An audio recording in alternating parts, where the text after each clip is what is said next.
출애굽기 34장 1절에서 17절 말씀입니다. 여호와께서 모세에게 이르시되 너는 돌판 둘을 처음 것과 같이 다듬어 만들라. 내가 깨뜨린 처음 판에 있던 말을 내가 그 판에 쓰리니 아침까지 준비하고 아침에 시내산에 올라와 산 꼭대기에서 내게 보이되 아무도 너와 함께 오르지 말며 온 산에 아무도 나타나지 못하게 하고 양과 소도 산 앞에서 먹지 못하게 하라. 모세가 돌판 둘을 처음 것과 같이 깎아 만들고 아침에 일찍이 일어나 그 두 돌판을 손에 들고 여호와의 명령대로 시내산에 올라가니 여호와께서 구름 가운데 강림하사 그와 함께 거기 서서 여호와의 이름을 선포하실세. 여호와께서 그의 앞으로 지나시며 선포하시되 여호와라 여호와라 자비롭고 은혜롭고 노하기를 더디하고 인자와 진실이 많은 하나님이라. 인자를 천대까지 베풀며 악과 과실과 죄를 용서하리라. 그러나 벌을 면제하지는 아니하고 아버지의 악행을 자손 3, 4대까지 보응하리라. 모세가 급히 땅에 엎드려 경배하며 이르되 주여 내가 주께 은총을 입었거든 원하건대 주는 우리와 동행하옵소서. 이는 목이 뻣뻣한 백성이니이다. 우리의 악과 죄를 사하시고 우리를 주의 기업으로 삼으소서. 여호와께서 이르시되 보라 내가 언약을 세워나니 곧 내가 아직 온 땅 아무 국민에게도 행하지 아니한 이적을 너희 전체 백성 앞에 행할 것이라. 내가 머무는 나라 백성이 다 여호와의 행하심을 보리니 내가 너를 위하여 행할 일이 두려운 것임이니라. 너는 내가 오늘 내게 명령한 것을 삼가 지키라. 보라 내가 내 앞에서 아모리 사람과 가나안 사람과 헷 사람과 브리스 사람과 히위 사람과 여부스 사람을 쫓아내리니 너는 스스로 삼가 내가 들어가는 땅의 주민과 언약을 세우지 말라. 그것이 너희에게 올무가 될까 하노라. 너희는 도리어 그들의 제단들을 헐고 그들의 주상을 깨뜨리고 그들의 아세라상을 찍을지어다. 너는 다른 신에게 절하지 말라. 여호와는 질투라 이름하는 질투의 하나님이미니라.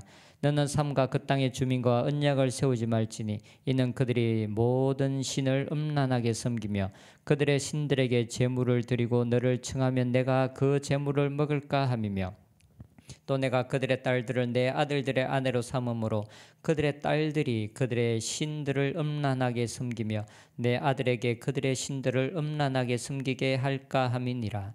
너는 신상들을 부어 만들지 말지니라. 아멘. 어제 본문에서 모세는 하나님의 영광을 보여달라고 기도하였습니다. 그래서 하나님은 이 모세의 기도에도 응답하여서 자신의 영광을 보여주시겠다라고 말씀하십니다.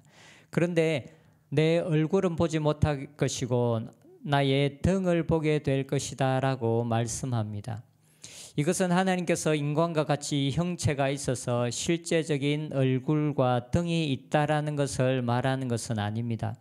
하나님은 영이시기 때문에 실체적인 얼굴과 등을 가지고 계신 것은 아닙니다. 여기서 말하는 얼굴과 등이란 하나님의 영광의 수준을 나타내는 말인 것 같습니다. 여기서 말하는 얼굴이란 하나님의 영광의 온전한 깊이를 의미합니다. 성경에는 하나님을 대면한 많은 선지자들의 이야기가 나옵니다. 그런데 그들의 하나님의 영광의 어느 정도 깊이를 그들이 대면하면 선지자들이 그 영광을 감당하지 못하고 기절하거나 쓰러지는 모습을 우리가 볼 수가 있습니다.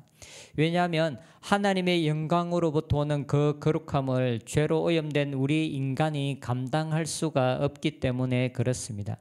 그래서 어느 수준 이상의 하나님의 영광을 경험한 자들의 삶에는 쓰러짐이나 의식을 잃기도 하는 일들이 종종 일어납니다. 다니엘의 삶에도 그가 그 영광을 대면했을 때 깊이 잠들었다라고 말하고 있습니다. 그래서 하나님은 항상 사람들을 배려하여서 영광의 일정 수준까지만 사람들에게 자신의 영광을 계시하십니다. 하나님께서 내 얼굴은 보지 못할 것인데 왜냐하면 나를 보고 살 자가 없음이니라 라고 말합니다. 하나님의 영광의 온전함을 나타내는 이 하나님의 얼굴을 경험하고 살 자는 이 세상에 아무도 없습니다.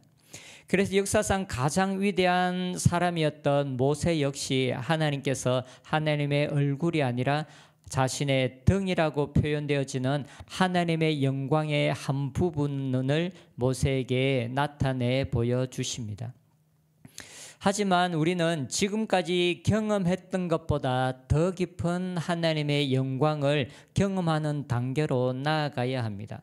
우리가 이제까지 경험한 하나님의 영광은 너무나 얕은 수준의 것입니다. 모세는 이제까지 그 누구보다도 깊은 하나님의 영광을 경험했습니다. 그런데 하나님의 영광을 경험한 모세의 그 경험은 모세의 삶에 더 깊은 영광을 경험하기를 원하는 목마름, 갈급함으로 나타났습니다. 그래서 그는 하나님의 영광을 보여달라고 기도하고 있습니다. 모세는 이제까지 경험했던 것보다 더 깊은 하나님의 영광을 보기를 원하였고 갈망했습니다. 왜냐하면 그가 그전에 이미 하나님의 영광을 경험했기 때문에 그렇습니다. 하나님의 영광이 너무나 아름답고 놀랍고 우리들의 삶 가운데 가장 깊은 만족감과 기쁨을 주는 것이기 때문에 그것을 경험했을 때 우리는 그것을 다시 경험하기를 원하고 그리고 이제까지 경험했던 것보다 더 깊은 하나님의 영광을 경험하기를 원하는 갈망과 목마름이 우리의 삶 가운데 일어날 수밖에 없습니다. 그래서 모세의 삶에 이것이 일어났고 그래서 그가 하나님의 영광을 보여달라고 기도하고 있는 것입니다. 모세에게 자신의 영광을 보여주시겠다고 말씀하신 하나님께서는 먼저 모세에게 돌판을 만들어 시내산으로 올라오라고 말씀하십니다. 1절과 2절에 여호와께서 모세에게 이르시되 너는 돌판 둘을 처음 것과 같이 다듬어 만들라. 내가 깨뜨린 처음 판에 있던 말을 내가 그 판에 쓰리니 아침까지 준비하고 아침에 시내산에 올라와 산 꼭대기에서 내게 보이되.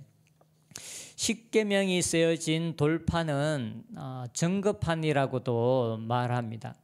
두 돌판은 하나님과 이스라엘이 언약을 맺었다라는 것을 증거하는 것입니다.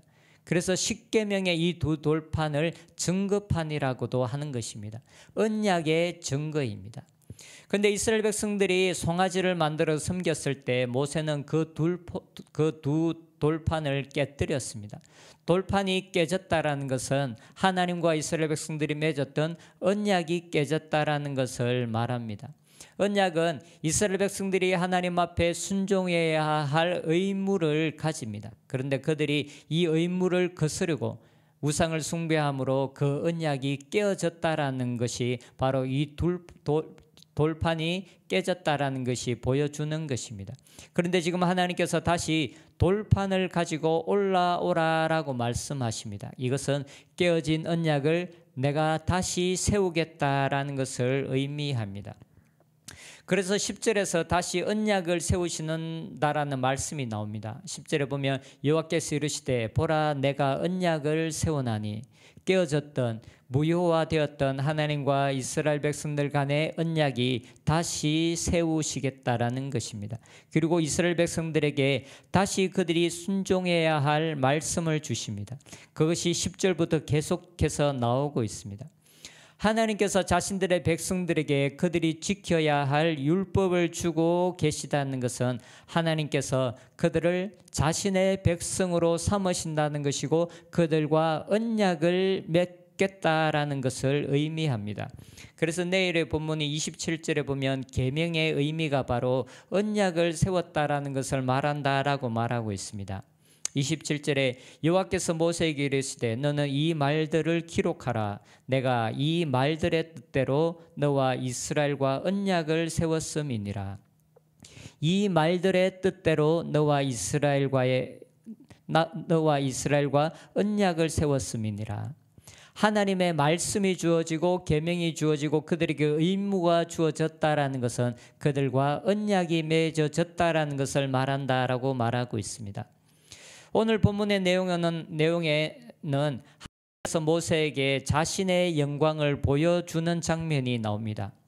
33장에서 하나님은 모세에게 내가 이름으로도 너를 안다라고 말씀합니다. 그런데 지금 하나님은 자신의 이름을 모세에게 반포하십니다. 모세의 이름으로도 모세를 알았던 하나님께서 자신의 이름을 모세에게 나타내십니다. 여호와라 여호와라 자신의 이름을 2번 반포하십니다. 하나님께서 모세를 이름으로 안다라는 말은 모세를 전인격적으로 안다라는 것을 말합니다. 모세의 모든 것을 안다라는 것을 의미합니다. 그런데 지금 하나님께서 자신의 이름을 2번 선포하고 계십니다.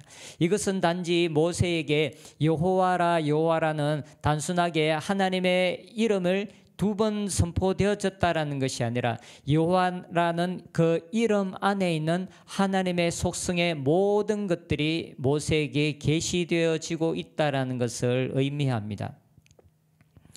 여호와란 그 이름 속에서는 하나님의 전지전능하심, 그리고 이 세상의 모든 피조물들과 구별되는 하나님의 위대하심, 거룩하심, 그리고 주권을 가지고 계신 주권자, 그리고 하나님의 온전한 사랑과 인자함의 성품들, 이 모든 것들이 바로 여호와라는 그 이름 안에 계시되어져 있습니다.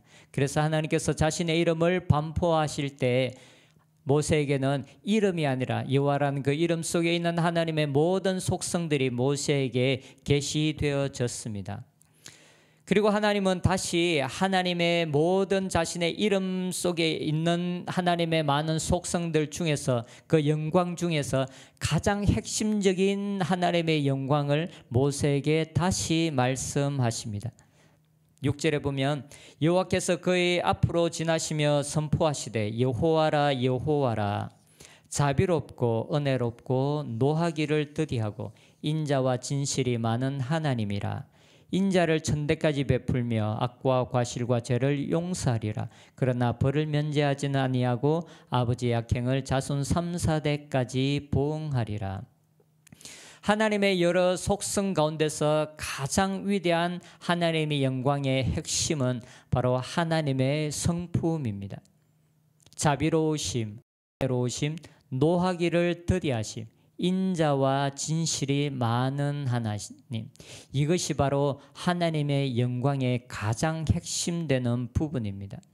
여호와란 그분의 이름을 반포하신 후에 그 영광의 핵심, 하나님의 가장 위대한 영광을 모세에게 다시 말씀하시는데 그것이 바로 하나님의 성품, 자비로우심, 은혜로우심, 용서하심, 인자와 진실하심이었습니다. 하나님의 하나님 되심을 가장 잘 알려주는 것, 하나님의 영광의 수많은 어떤 속성들 중에서 가장 핵심되는 하나님의 영광의 속성은 바로 하나님의 성품입니다. 하나님의 인자하심, 하나님의 곧 사랑입니다. 그래서 하나님을 정의할 때 사용되어지는 것은 오직 사랑이라는 것밖에 없습니다. 하나님은 주권자다라고 성경이 표현하지 않습니다. 하나님은 전지전능이라 이렇게 말하지 않습니다. 성경은 하나님은 사랑이시라라고 말씀합니다. 하나님을 정의하는 단어 속에 유일하게 사용되어지는 단어는 바로 사랑입니다. 그래서 신약의 사도들이 우리들에게 하나님의 그 형상을 회복해라라는 말씀을 하실 때 이 하나님의 형상의 가장 본질적인 것이 바로 하나님의 성품을 닮으라는 것입니다. 하나님처럼 되라는 것입니다. 성경이 우리들에게 너희가 하나님처럼 되어라, 하나님을 닮아라, 하나님의 형상을 회복하라고 말할 때 그 요지는 너희들이 하나님처럼 능력이 있는 자가 되어라라는 것이 아닙니다. 그리고 하나님께서 주권을 가진 것처럼 주권자가 되어라는 것이 아닙니다. 여러 하나님의 성품들을 나타내는 은사들을 가져라라는 것이 아닙니다. 하나님을 닮으라라고 할 때 그 핵심은 너희들은 하나님이 사랑이신 것처럼 사랑하는 자가 되어라. 하나님의 성품, 자비로우심, 은혜로우심, 용서하심, 인자하심, 그리고 진실하심에 이 하나님의 성품을 닮은 자가 되라는 것이 바로 신약 성경에서 우리들에게 요구하고 있는 것입니다. 사랑하는 것, 이것이 가장 핵심입니다. 사랑 안에서 성장해 가는 저희들이 되었으면 좋겠습니다. 하나님을 사랑하는 사랑 안에서 성장하고 그리고 이웃을 사랑하는 사랑 안에서 성장했으면 좋겠습니다. 그래서 우리들의 삶이 하나님을 닮아가는 삶으로 지속적으로 변화되어져 가는 저희들이 되었으면 좋겠습니다. 기도하겠습니다. 하나님 감사합니다. 주님의 이 사랑의 성품 때문에 주님의 자비하심과 은혜로우심과 용서하기를 기뻐하시는 하나님의 이 성품으로 말미암아 하나님 죄인된 우리들이 구원함을 얻게 되었습니다. 하나님의 이 아름다운 영광이 바로 예수님을 이 땅에 우리들을 보내어 주셨고 또한 예수님께서 그 영광으로 인해서 하나님 우리들을 위해서 십자가에 못 박혀 죽으시기까지 하나님 그분의 사랑을 우리 가운데 나타내 주시니 감사합니다. 주님, 우리가 주님을 닮은 자들이 되게 하여 주시옵소서. 사랑 안에서 성장해가는 저희들이 되게 하여 주시옵소서. 하나님을 더 사랑하며 하나님께서 우리들에게 맡겨주신 모든 사람들을 더 깊이 있게 사랑하는 법들을 배워가게 하여 주시옵소서. 예수님의 이름으로 기도드립니다. 아멘.